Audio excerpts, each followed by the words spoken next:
오늘 하나님께서 주시는 말씀 신약성경 고린도전서 2장 14절 말씀입니다.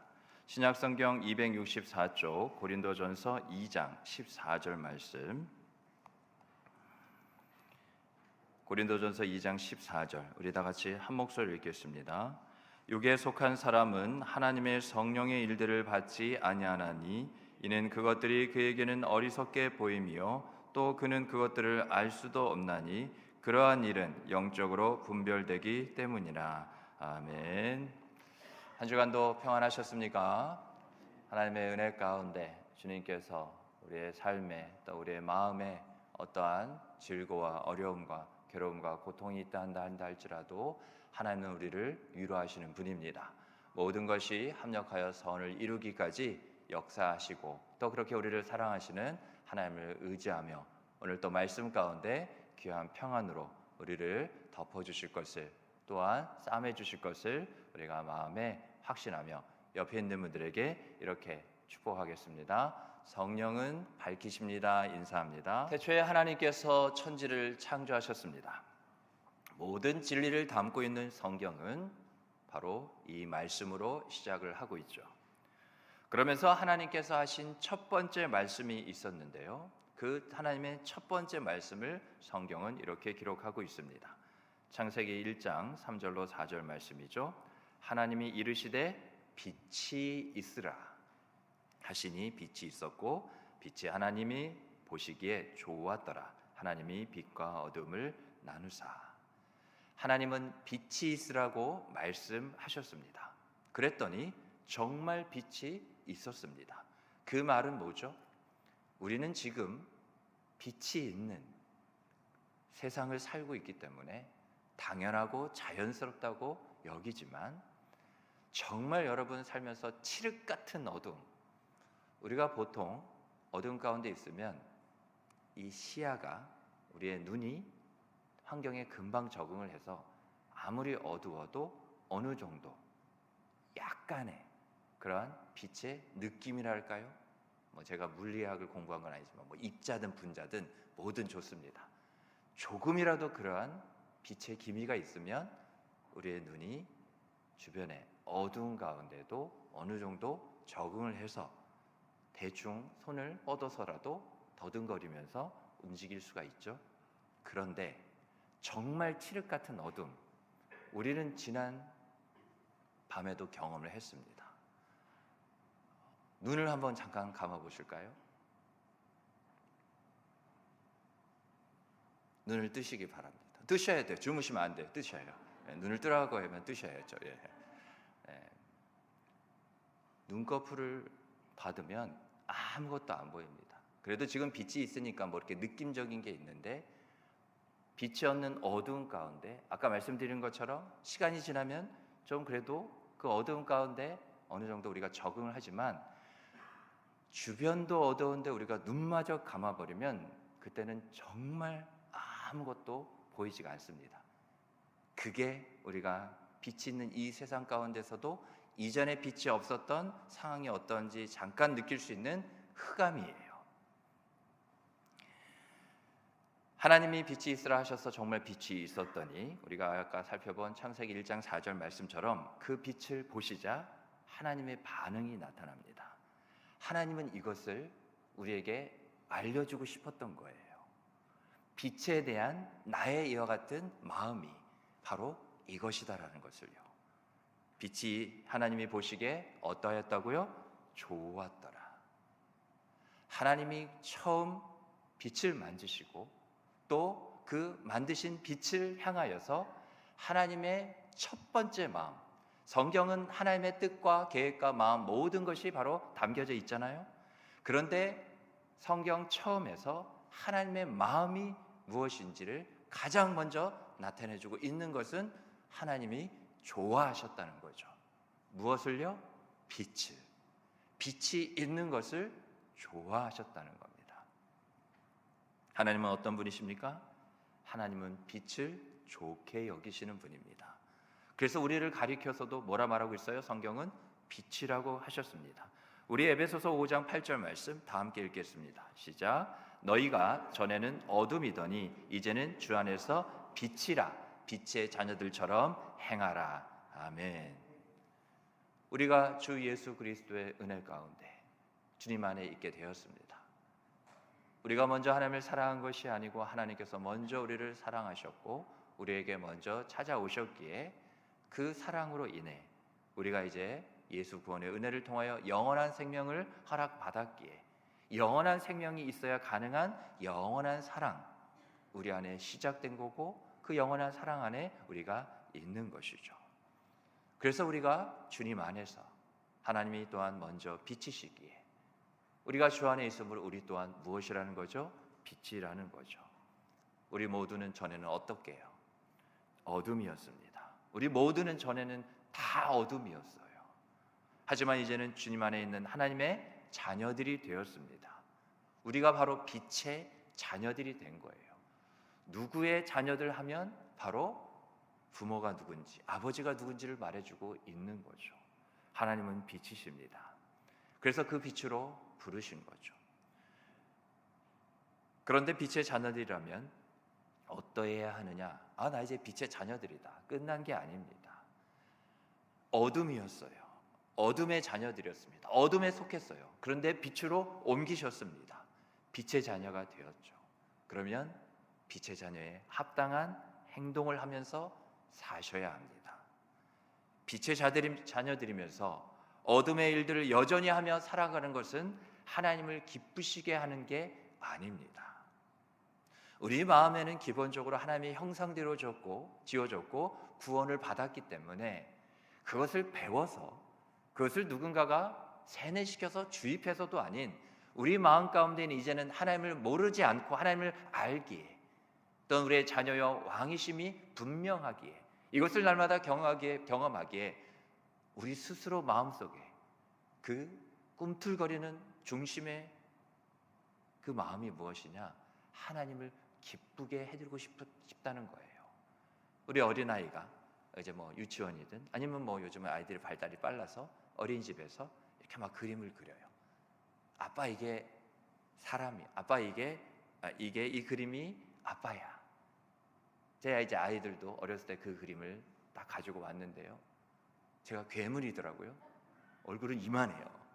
그리고 머리카락이 3개밖에 없어요. 그리고 제 몸이 그렇게 얇은지 몰랐어요. 제가 요즘 배가 나와서 그런데 선이야. 그리고 다리도 다 선이고 그러니까 거기 거의 몸은 뼈다귀인 거죠. 그런 그림 협박성은 아니고 한 번쯤 어린 아이들부터 어릴 때 다 받아보셨잖아요. 이제 애들이 점점 커가면서. 근데 제가 참 신기하더라고요.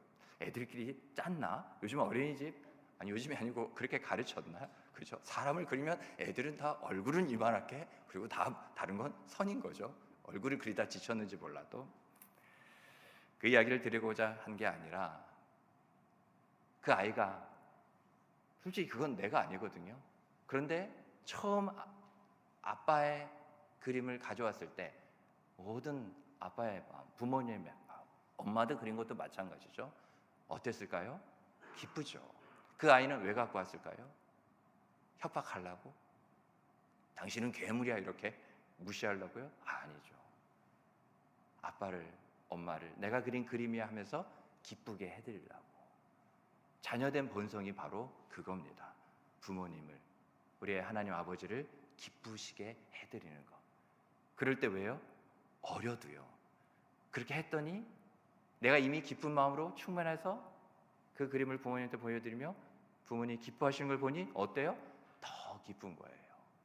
한 번이면 족한데 그 괴물의 그림을 계속 갖고 오더라고요. 점점 나아지긴 했지만. 그래서 드리는 말씀은 뭐냐? 여러분도 하나님을 기쁘시게 하기를 원하십니까? 그렇다면 원하는 대로 하셔야죠. 여러분이 원한다면서요. 여러분이 바란다면서요. 원하는 대로 바라는 대로 하셔야 합니다. 무슨 말이냐? 빛의 열매를 맺으십시오. 우리 다 같이 에베소서 5장 9절로 11절 말씀 우리 함께 읽겠습니다. 시작. 빛의 열매는 모든 착함과 의로움과 진실함에 있느니라. 주를 기쁘시게 할 것이 무엇인가 시험하여 보라. 너희는 열매 없는 어둠의 일에 참여하지 말고 도리어 책망하라. 아멘. 빛의 열매를 맺으라는 거예요. 모든 착함과 의로움과 진실함에 있다는 거죠. 하나님 앞에 선한 착한 모습, 하나님 앞에 의로운 모습, 하나님 앞에 진실함을 나타내 보여야 하는 거죠. 그게 뭐냐? 그것을 힘쓰라는 거예요. 우리도 과학자가 실험을 계속합니다. 그죠? 그러다가 많은 그러한 실패가 있지만 결국 마지막에는 뭐죠? 한 번의 성공을 거두게 되는 거죠.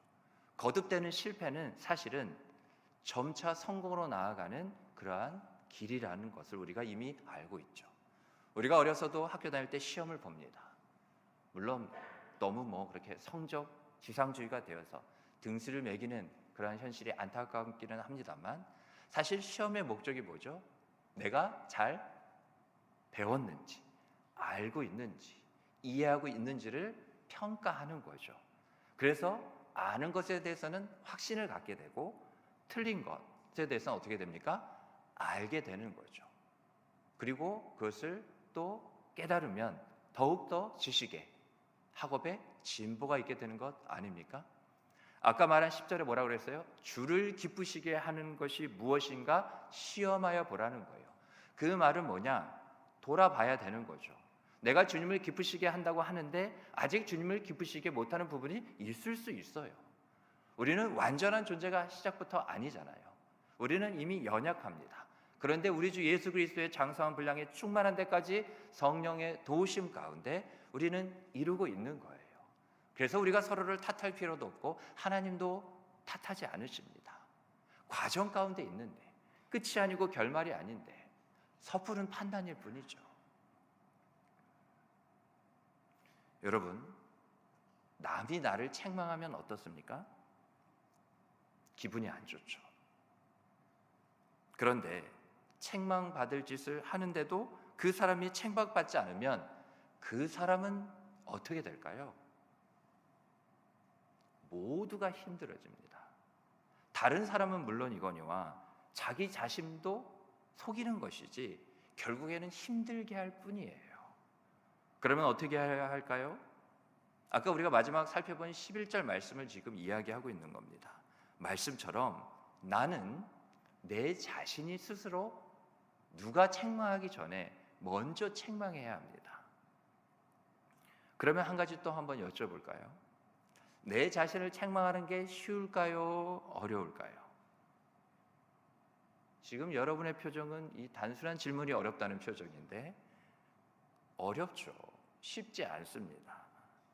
쉽다고 하시는 분은 자기 자신을 제대로 책망해 본 적이 없으신 분이에요. 우리가 우리 자신을 책망하기 위해서는 우리 안에 계신 성령님이 필요합니다. 다시 말해 성령의 가지치기가 필요해요. 왜 정원사가 그 정원에 있는 나무 가지들을 계속 매일매일 살펴보며 가꾸는 것은 뭐냐? 가장 아름다운 모습, 모두가 흡족하고 만족하는 그 모습을 어떻게 해요? 계속 유지하기 위해서예요. 그래서 우리에게도 성령의 가지치기가 필요한 거죠.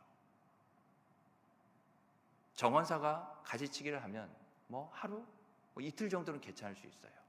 근데 점점 시간이 지나면 어떻겠습니까? 지저분해져 보여요.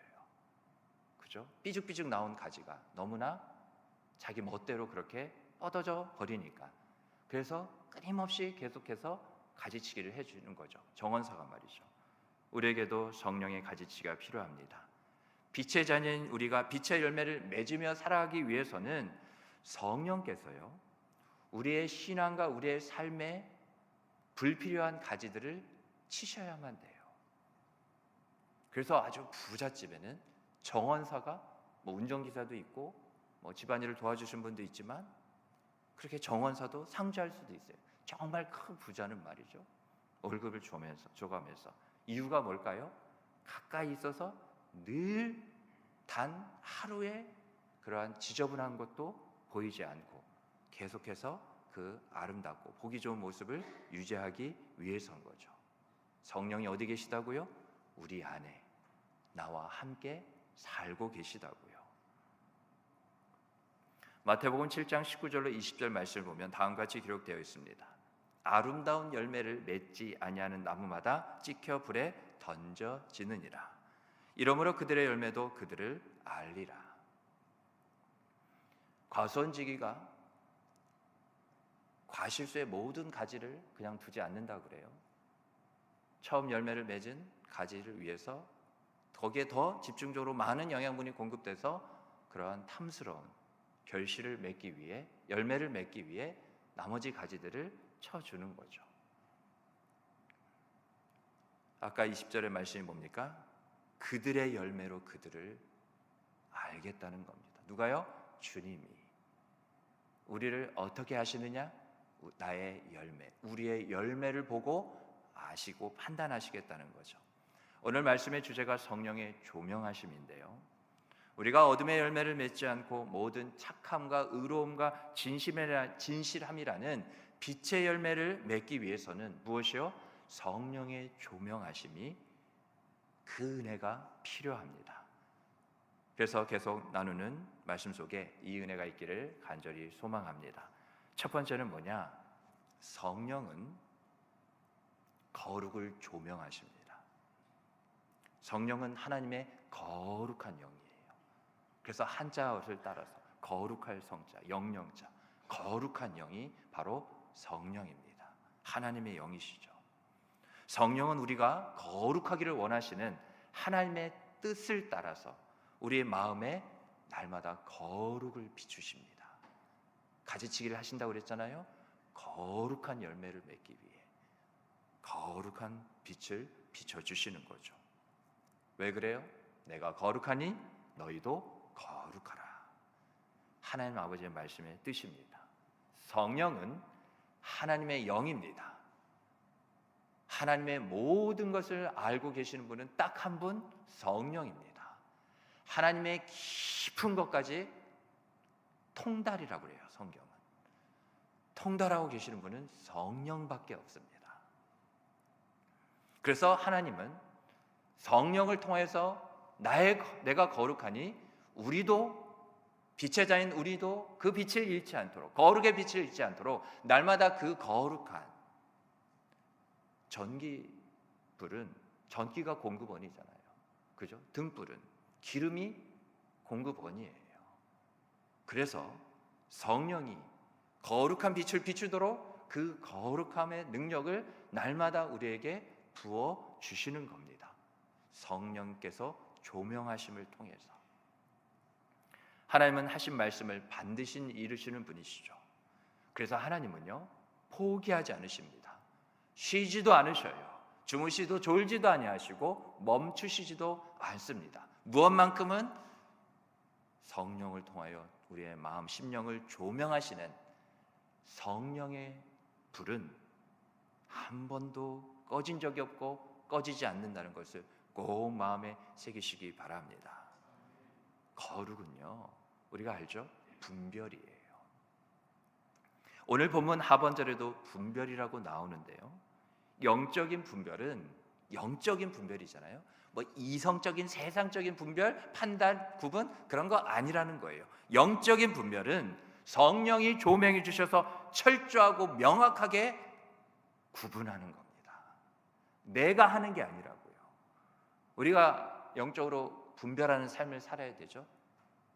그러면 내가 어떻게 해야 되나? 여러분, 하나님은 우리를 아시고 그렇게 말씀하신 것은 보내주신 성령을 궁극적으로는 의지하라는 거지, 우리가 똑똑해서 잘나서 신앙의 연수가 이만큼 돼서 그런 것 아니라는 것, 주님이 먼저 더 잘 아시는 거죠. 성령을 통하지 않고서는 누구도 우리는 분별할 수가 없습니다. 즉 영적인 분별이 가능하다는 것은 무엇의 반증이기도 해요? 성령이 내 안에 계시다는 그러한 이야기도 되는 것이죠. 이와 같은 영적인 분별, 성령이 조명하시고 계신다고 말씀을 드렸는데, 여기에는 어떠한 타협이라도 있을 수가 없습니다. 신앙의 중간지대가 있어요, 없어요? 없습니다. 그런 것처럼 애매한 거룩, 어정쩡한 거룩, 절반의 성숙한 반숙 거룩? 이거 그냥 뭐 제가 이름을 붙여봤는데, 계란도 완숙, 반숙 뭐 이런 거 있잖아요. 그런 거룩 없어요. 에스겔 44장 23절 말씀 우리 함께 읽겠습니다. 시작. 내 백성에게 거룩한 것과 속된 것의 구별을 가르치며 부정한 것과 정한 것을 분별하게 할 것이며. 누가요? 하나님이.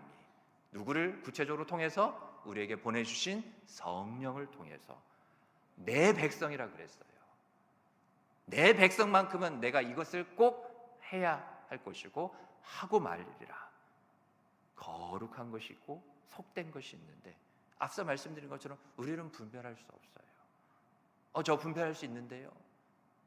그렇다면 우리가 절대로 불순종이나 불의나 어떠한 미혹에 넘어가는 일이 없을 거예요.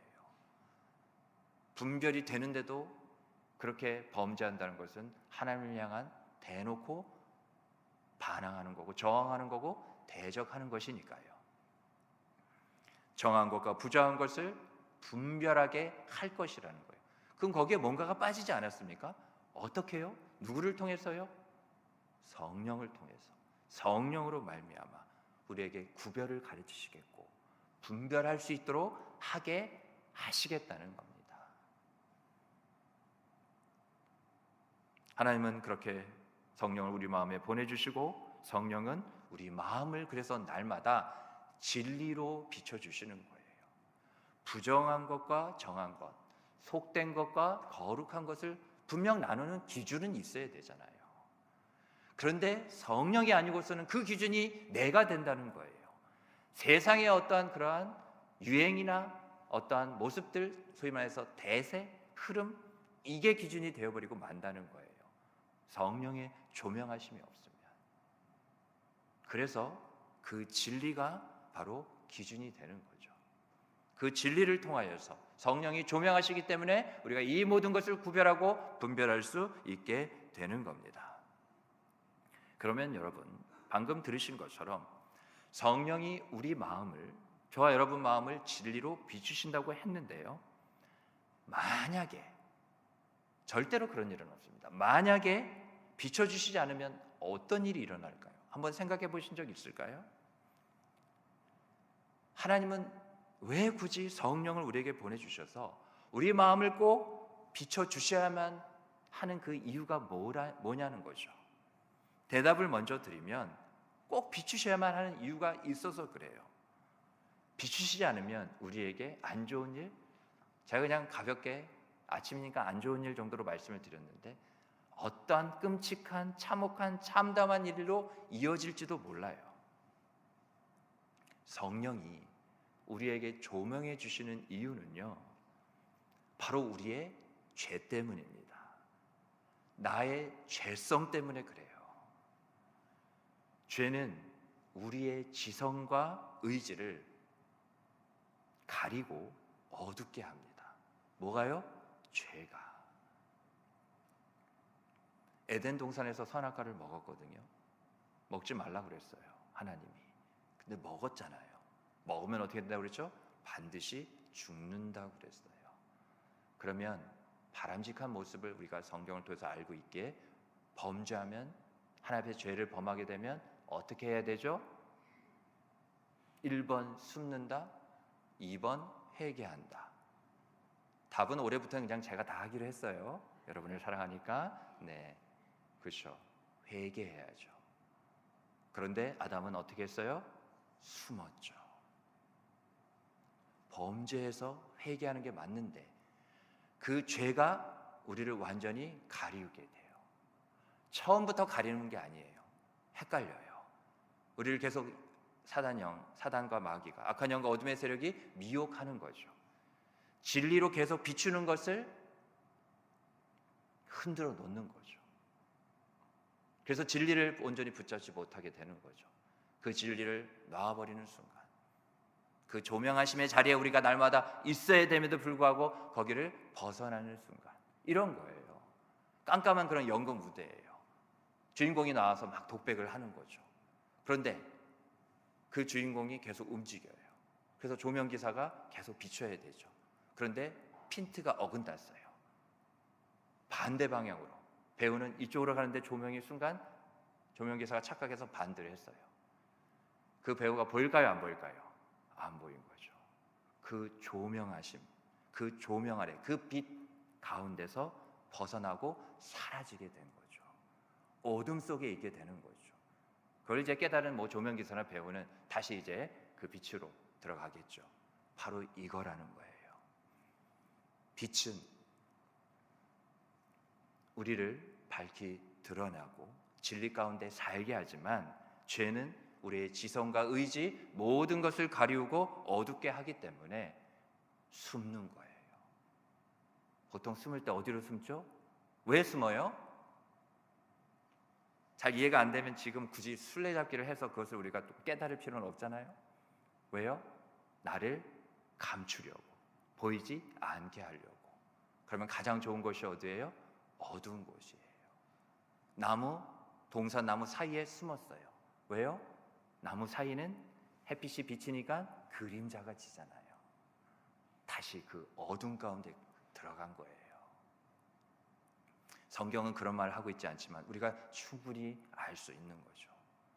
이전까지는 동산나무에 숨어야 될 이유, 필요가 없는 아담과 하와였다고요. 그런데 범죄하였더니 숨게 된 거죠. 어둠 가운데 가게 된 거죠. 성경에 나타난 하나님의 지혜와 계시, 이러한 진리를 바로 죄는 깨달을 수 없게 만드는 거예요. 그리고 죄는 더 나아가서 이 모든 것을 거부하게까지 우리를 만들어 버립니다. 이사야 44장 18절 말씀, 우리 다 함께 읽어볼까요? 시작. 그들이 알지도 못하고 깨닫지도 못함은 그 눈이 가리워져서 보지 못하며 그 마음이 어두워져서 깨닫지 못함이라. 아멘. 범죄함의 상태가 바로 이런 거예요. 사람은 하나님 앞에 죄를 범하면 하나님의 진리에 대해 우둔하고 무감각한 상태에 놓여있게 됩니다. 믿음의 눈이 가려워지는 순간, 왜요? 그 마음도 어두워지기 때문에 그래요. 하지만 성령 하나님은 우리의 죄로 어두워진 그 눈과 마음을 날마다 열어 젖히시는 분이십니다. 조명하심을 통해서요. 이 세상에 작은 빛이라 한다 할지라도 어떤 큰 어둠도 절대로 그 작은 빛을 이길 수가 없습니다. 어둠 가운데 촛불 하나 딱 터는 순간 그 빛이 능력을 발휘하는 그 범위 안에서 모든 어둠은 자취를 감춰요. 사라질 수밖에 없습니다. 그런데 그 불이 꺼지는 순간 다시 어둠이 그 자리를 채우게 되는 거죠. 하나님 말씀에 우리의 마음을 성령은 조율하셔서 그 진리를 깨닫게 하셔요. 우리가 이렇게 피아노도 조율한다 하잖아요. 왜 그렇죠? 음이 이탈됐어요. 음의 그 절대적인 그 음의 자리에서 벗어났기 때문이죠. 모든 게 다 음이 틀어져서가 아니에요. 피아노 건반을 치다 보면 하다가 우리가 딱 어색함과 불편함을 느껴요. 딱 하나의 음이 그렇게 조율되지 못하는데도 우리의 마음은 어떨까요?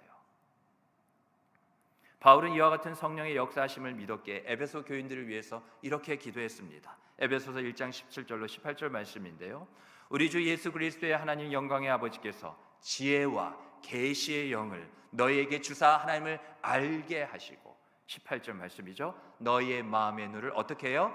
밝히사 그의 부르심의 소망이 무엇이며 성도 안에서 그 기업의 영광의 풍성이 무엇이며 하며 바울은 계속 기도하고 있어요. 앞서 살펴본 17절의 지혜와 계시의 영이 바로 누구십니까? 성령입니다. 하나님이 우리에게 누굴 주셨다고요? 지혜와 계시의 영, 성령을 주사 지혜의 빛, 계시의 빛을 우리에게 비추사. 18절 말씀이 그래서 뭐라고 그랬죠? 우리가 비로소 어떻게 됩니까? 우리 마음의 눈이 밝혀진다고요. 밝아진다고요. 오직 누구를 통해서만? 하나님이 주신 지혜와 계시의 영, 성령을 통해서만. 여러분, 우리도 우리 안에 거하시는 성령께 이렇게 기도해야 될 줄 믿습니다. 지혜와 계시의 영, 성령을 주신 하나님께 감사하고 성령께 이렇게 구하셔야 돼요. 내 마음의 눈을 밝혀주시옵소서. 지혜와 계시의 영, 성령이시라고요. 그래서 성령께 날마다 지혜와 계시의 은혜를, 맨날 구하는 그런 먹고 사는 문제의 그 은혜만 구하지 마시고 우리의 그러한 하나님 나라의 부요함의 지경이 넓혀져야 풍성해진 것 아닙니까? 우리가 지혜와 계시의 그런 은혜를 달라고 기도의 지경이 넓혀져야 하나님의 은혜의 그러한 풍성함도 더해지고 부요함도 날마다 더해지는 것 아닐까요?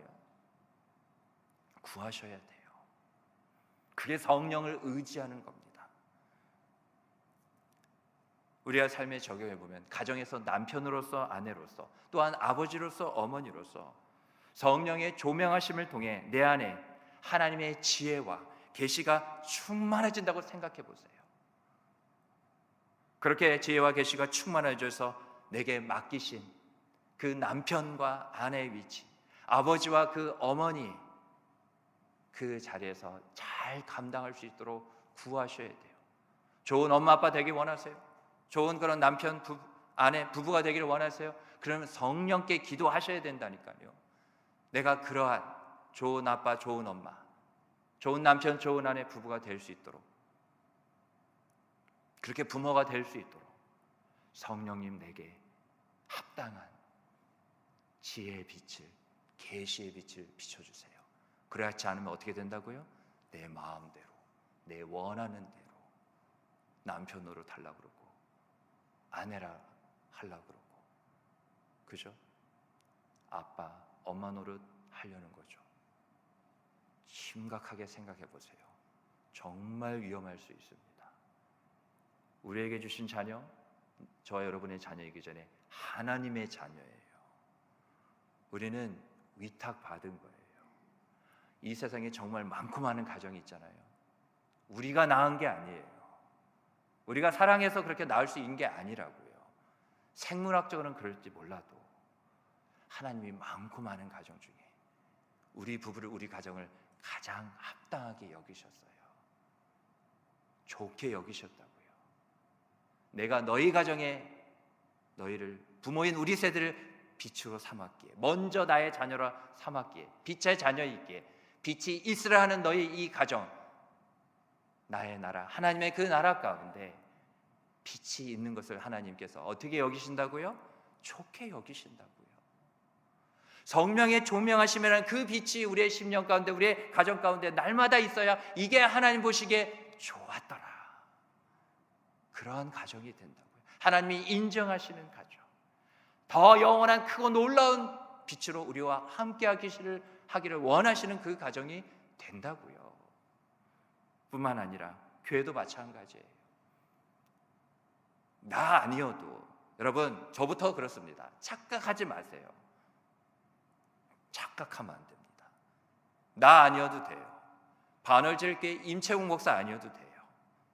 하나님이 하나님의 뜻을 다른 그런 주의 종을 통해서도 얼마든지 이루실 수 있어요. 근데 제가 다만 감사한 게 뭔지 아세요? 나를 착하고 충성되게 여기셔서. 저도 담임 목사 처음이에요. 저한테 그냥 적용을 한 것뿐이지 모든 여러분들, 직분자들, 봉사하시는 분들, 꼭 직분을 안 받아도 우리가 주의 안에서, 교회 안에서 행하는 모든 섬김과 봉사하신 모든 일들이 있잖아요. 나 아니어도 된다고요. 나 아니면 안 될 것 같아요. 그래서 제가 착각하지 말자고 말씀드렸잖아요. 다만 무엇이에요? 나를, 우리를 착하게 여기시고, 내가 알잖아요. 그렇게 착하지 않은 거. 근데 하나님이 다만 착하게 여겨주시고, 충성스럽지 못하다는 거 알잖아요. 내 하나님이 게으름이 없어요. 언제라도 그냥 쉬고 싶은 생각 없을까요?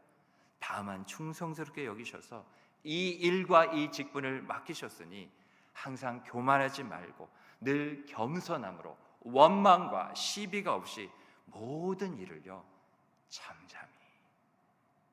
잠잠히 기쁨과 감사함으로 섬기고 헌신하도록 우리 마음의 눈을 밝혀달라고 우리 반월제일 교회는 성령의 조명하심을 구해야 합니다.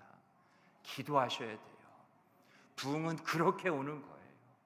우리 가운데 점점 어둠이 사라지기 시작하는 순간 하나님께서 우리가 영원한 그 영광의 빛이 우리가 반월절기가 될 때 하나님께서 그 영원한 생명의 빛으로 저 어둠 가운데 있는 자들을 그 빛으로 보내주시는 거예요. 그런데요, 우리가 여전히 어둠이 있는 부분이 남아있다면 하나님이 저 어둠에 있는 자들을 영원한 생명의 빛으로 옮겨주시려도 우리가 준비가 안 된 거예요.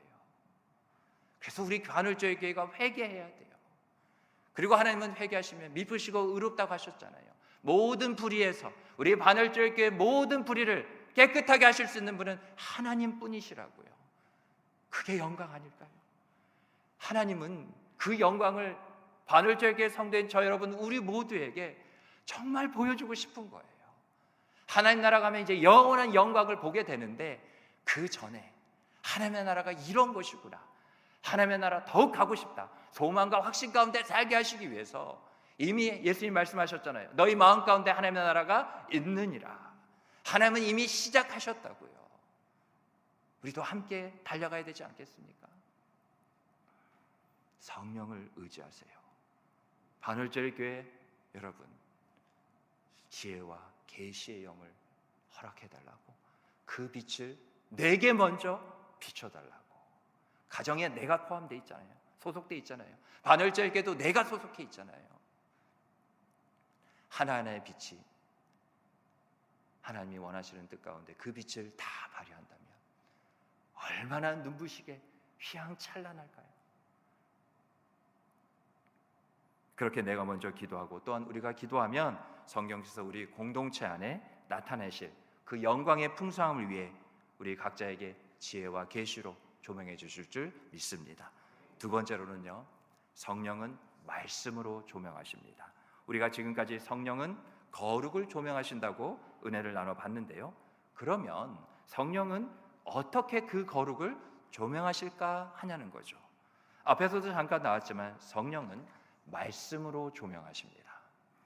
성령은 말씀과 더불어 그리고 말씀을 통해서 항상 역사하셔요. 절대로 예외가 없습니다. 성령은 오직 말씀을 통해서 일하셔요. 그래서 성경은 성령의 책이라는 그러한 말도 있습니다.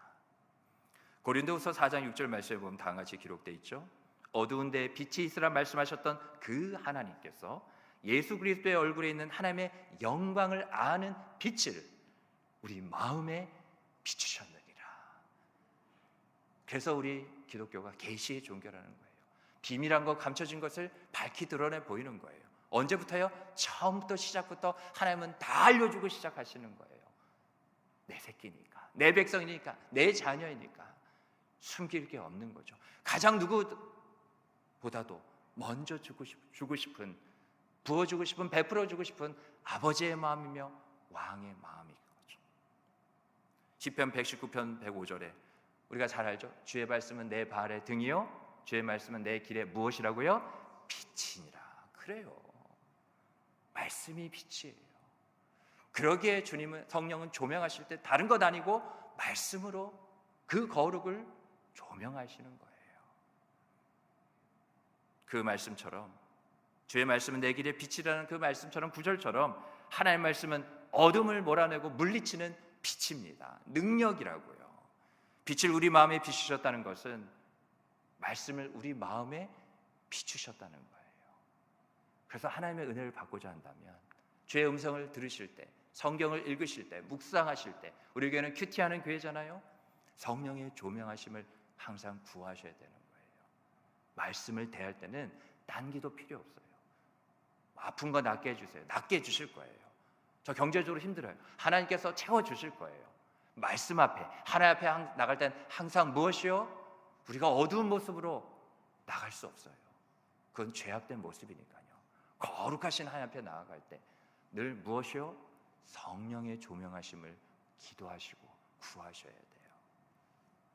지금 이 시간도, 설교를 전하고 설교를 받는 이 시간도 다 지금 우리 안에 누가 계셔요? 성령이 계시거든요. 왜 은혜가 되고 찔림이 되고 기쁨이 되며 감사가 되고 회개가 설교 시간에 되는지 아세요? 성령이 살아계시니까. 살아계신 성령이 계속해서 그 우리의 모든 어두움을 더 강력한 진리의 빛으로 비추셔서 녹이시고 없애고 몰아내고 계시니까요. 그게 은혜인 거예요. 우리의 어두움의 죄성이 힘을 잃어갈 때, 사라져갈 때, 그 어둠이 빛으로 바뀌는 우리의 신앙과 삶의 영역이 점점 분명해지게 될 때, 그 순간을 우리는 은혜라고 느끼는 거예요. 은혜는 뭐죠? 우리가 할 수 없던 것들이었잖아요. 거저 주신 거잖아요. 누가 우리를 위해 대신하셨어요? 성령이. 그러니까 은혜인 거예요. 성령은 하나님이시잖아요. 여러분, 우리는 육에 속한 사람이 아닙니다. 오늘 본문 말씀인데요, 그래서 이제는 더 이상 육에 속한 말과 행동을 해서는 안 된다는 거예요. 육에 속하지 않았다는 것은 나 이제 예수 믿고 나 교회 다녀, 그 이야기가 아니에요. 우리가 육에 속하지 않았다는 것은 이제 육에 속한 말과 행동은 우리에게 맞지 않는 거라는 거예요. 그럼 우리는 어디에 속한 사람입니까? 영에 속한 사람이죠. 성령께 속한 사람이죠. 그걸 다른 말로 성령에 붙들린 자, 성령의 메인바 되었다, 다 같은 이 얘기예요. 무슨 말이에요? 우리는 말씀에 속한 사람이에요. 요한복음 14장 26절 말씀, 보혜사 곧 아버지께서 내 이름으로 보내실 성령, 그가 너에게 모든 것을 가르치고 내가 너에게 말한 모든 것을 생각나게 하리라. 성령은 예수님께서 하신 말씀들이 있거든요. 그 말씀들을 생각나도록 우리 마음에 계속해서 그 말씀을 비춰주고 계신 거예요. 쉬지 않고 멈추시지 않는 가운데. 여러분도 이런 경험이 있으실 겁니다. 예수님을 믿고 난 후에 말이죠. 우리가 연약하다 보니 누구나 실수를 하지 않습니까? 말의 실수가 있고 행동의 실수가 있습니다. 그런데 이런 말 저런 말 하다 보면 내 안에서 내면의 소리가 들리죠. 어떤 행동을 하는 중에도 깨달음이 있습니다. 이 말은 하는 게 아니었는데, 말하는 가운데서 말이죠. 내가 지금 무슨 말을 하고 있는 거지? 우리가 또 어떤 행동을 할 때에도 우리 마음속에서 얘야, 지금 그 행동은 아니야. 너도 알잖아. 하면 안 돼. 너 지금 그거 하려고 있어? 안 돼. 멈춰. 바로 성령의 음성입니다. 성령이 깨닫게 하시는 거죠. 처음부터 우리가 깨달았다면 그런 말 그런 행동 하지 않았겠죠. 성령은 하나님이십니다. 그래서 성령은 나를 사랑하세요. 나를 사랑하시기 때문에 이렇게 지금도 변함없이 돕고 계십니다. 우리 다 같이 로마서 8장 26절 함께 읽겠습니다. 시작. 이와 같이 성령도 우리의 연약함을 도우시나니 우리는 마땅히 기도할 바를 알지 못하나 오직 성령이 말할 수 없는 탄식으로 우리를 위하여 친히 간구하시느니라. 아멘. 우리가 기도할 수 없을 때라도, 기도조차 되지 않는 때라도, 무엇을 어떻게 기도할지 못하는 가운데서도 그냥 룰루랄라 아니에요. 우리 안에 계신 성령이 우리를 아시고 생각하시기에, 사랑하시기에 말로는 할 수 없는 그 탄식 가운데 우리를 위해서 친히 간구하시는 분은 성령이시라고요. 이 말씀에서 우리는 두 가지 사실을 알게 됩니다. 하나는 뭐냐? 우리는 어떻게 기도해야 될지를 알지 못한다는 사실이에요. 아는 체 하지 마세요. 거기서부터 기도에 교만이 생기고 기도의 문은 닫힙니다. 우리는 많은 것을 알기 때문에 기도한다는 착각에 빠져서는 안 돼요. 그 대표적인 예가 뭐예요? 하나님 이렇게 해주세요, 이렇게 들어주세요, 이거 아니면 안 됩니다. 마치 모든 걸 아는 것처럼 기도하죠. 우리는 다만 성령의 조명하심이 있기 때문에. 왜 그런 기도를 하는 줄 아세요? 왜 그렇게 다급해서 마치 그 발등에 불 떨어진 것처럼 그렇게 이렇게 해주세요, 저렇게 해주세요, 왜 그렇게 기도하는지 아세요? 성령의 조명하심을 경험해 본 적이 없으니까요. 성령의 조명하심을 경험해보지 못했다 하더라도 그 성령의 조명하심을 믿지 않으니까요. 성령의 조명하심을 믿지 않는 게 아니라 내 안에 성령을 믿고 의지하지 않는 겁니다. 우리는 기도하는 건 성령이 조명하시고 있기 때문에 우리는 기도할 수 있고 기도하는 것이라는 걸 알아야 돼요. 철저히 성령이 일하고 계시기 때문에 그렇습니다. 그리고 다른 하나 우리가 알아야 될 것이 뭐냐? 성령은 우리를 대신해서 간구해 주고 계시다는 거예요. 하나님이셔요. 성령은. 하나님은 사랑이셔요.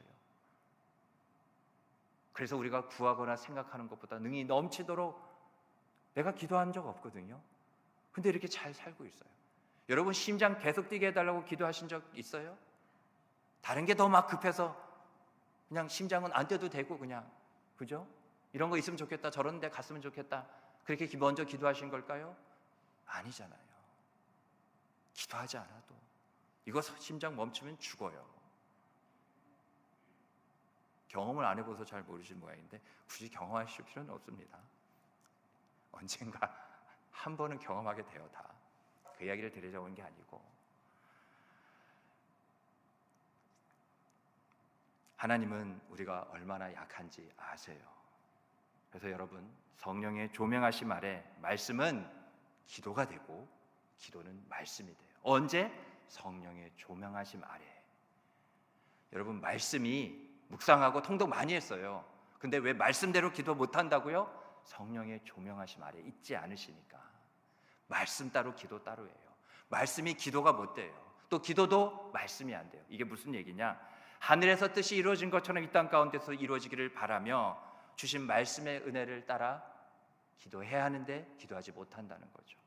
그러나 그 말씀의 은혜를 따라 기도하세요. 그리고 말씀대로 드리는 기도를 통해 내게 주신 말씀을 기도하는 가운데 다시 한번 되새기며 주님의 음성을 재차 확인하는 게 기도예요. 달라달라 하는 게 기도가 아니라 주의 말씀대로 기도하면서 주신 말씀의 은혜를 다시 한번 되새기며 그 말씀에 맞습니다, 아멘하며 우리의 믿음을 올려드리는 게 오직 기도라고요. 우리가 기도를 다시금 정의 내리고 재단해서는 안 됩니다. 그러면 내 기도가 되지 하나님께서 받으시는 기도는 안 되는 거예요. 기도는 원래 하나인데 또 다른 이상한 기도를 우리가 만들어내고 있는 거죠. 말씀을 맺겠습니다. 잠언 20장 27절에 이런 말씀이 있는데요, 우리 마음에 새기는 심령으로 다 함께 읽어볼까요? 시작. 사람의 영혼은 여호와의 등불이라 사람의 깊은 속을 살피느니라. 아멘. 이 말씀의 뜻은요, 주님은 우리 사람의 영혼을 환히 비추시고 사람의 마음속 깊은 곳까지 살펴보신다는 겁니다. 다시 말해 우리 인간의 영혼은 성령 하나님께서 밝혀주시지 않으면 뭐와 같다는 거예요? 꺼진 등불과 같다는 거예요. 캄캄하면 사물이 잘 분간이 안 됩니다. 그런데 형태는 그나마 손으로 이렇게 만져보면 대충 윤곽은 나와요. 동그란지 네모난지 세모난지 말이죠. 그런데 그 색깔도 알 수 있을까요? 아니요. 색깔만큼은 알 수가 없어요. 왜 그렇습니까? 캄캄하면 보이는 게 먼저 차단돼요. 이유는 색은 빛이 비춰져서 반사되어 우리 눈에 들어오기 때문에 그래요. 여러분, 믿음의 눈도 마찬가지입니다. 성령께서 빛으로 밝혀주시지 않으면 우리의 믿음의 눈이 차단됩니다. 여러분, 우리는 거룩한 색과 속된 색을 분별하지 못하게 돼요. 그리고 부정한 색과 정한 색을 분별하지 못하게 됩니다. 바라건대 성령의 조명하심으로 나의 믿음의 눈이 더욱 환하게 밝아져 빛의 자녀답게 빛의 열매를 맺기까지 이 어두운 세상을 이기시는 저 여러분 되기를 주님의 이름으로 축복합니다. 아멘.